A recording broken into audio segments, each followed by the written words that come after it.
Hey guys, thank you so much for tuning in.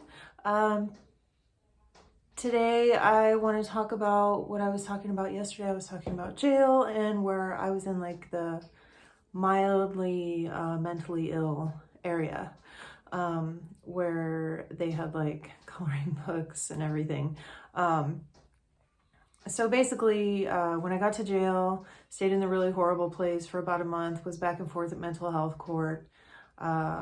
Went to mental health court once, was declared incompetent, sent back to jail for another couple of weeks, had to wait for another mental health court date because I had to go back to mental health court because they needed to determine what they were going to do with me. Usually when someone is held incompetent, they send them to Patent, which is a mental health facility for women, kind of like a mental health jail. But at the time they had a pilot program that they were running out in Rancho Cucamonga where they would send people to this jail and make them competent. Anyway, I wanted to talk about the people that I met in these places because I met some really interesting people.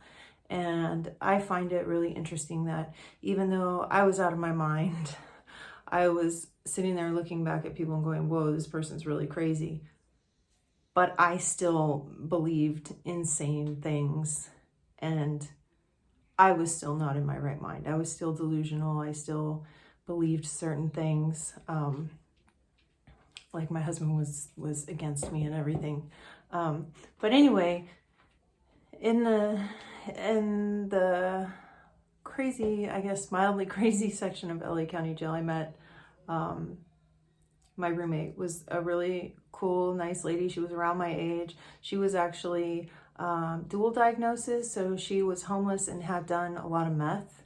And so they had her on Seroquel, and she was a drug addict, and I was bored off my ass. So I actually remember one night hi Sebastian, they brought her Seroquel, and she's like, I'm not going to take it. I'm going to put it in my pocket. I'm going to crush it up and let's snort it and see what happens. And I'm like, okay. I was in jail, bored, and so that's what we did. And it did absolutely nothing to us.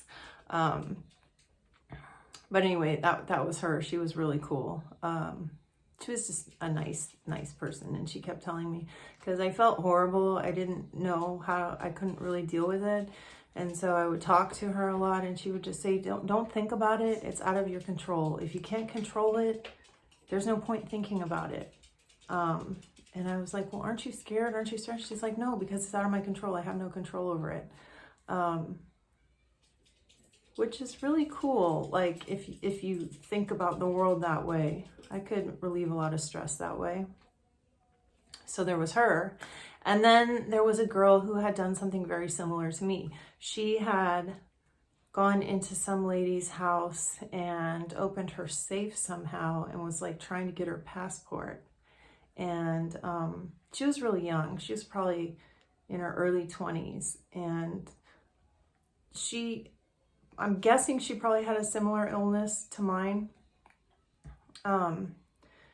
But she didn't have anybody to bail her out. So, like, for example, for me, I spent a total of 3 months in jail, and that's only because I was able to get bailed out. So it took 3 months. My husband actually went and asked his brother-in-law for help to bail me out. So he bailed me out, and I was out of jail after 3 months. Had my husband not been there and bailed me out, I would have been in jail 7 months because my court case took 4 months. So there were a lot of people in this part of LA County Jail who had been in jail for 6 months plus. And so I was really scared. I had no idea how long I was going to be there, when I was going to get out. But there was this one lady, she was pregnant, like 9 months pregnant. And she was really, really nutty. She just kind of like moved around a whole bunch, didn't talk to anybody, was like looking everywhere all the time. I don't know what, I didn't know what any of these people's diagnoses were.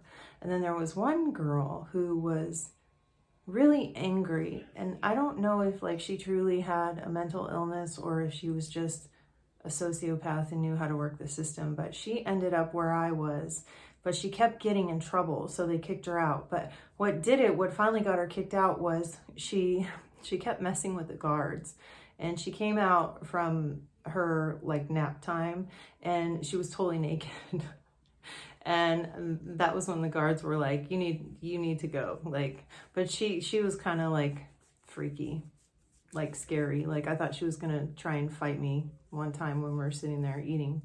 But anyway, yeah, tonight I was kind of bummed because this week I wasn't able to post a cover on Tuesday because I had my little sister in town.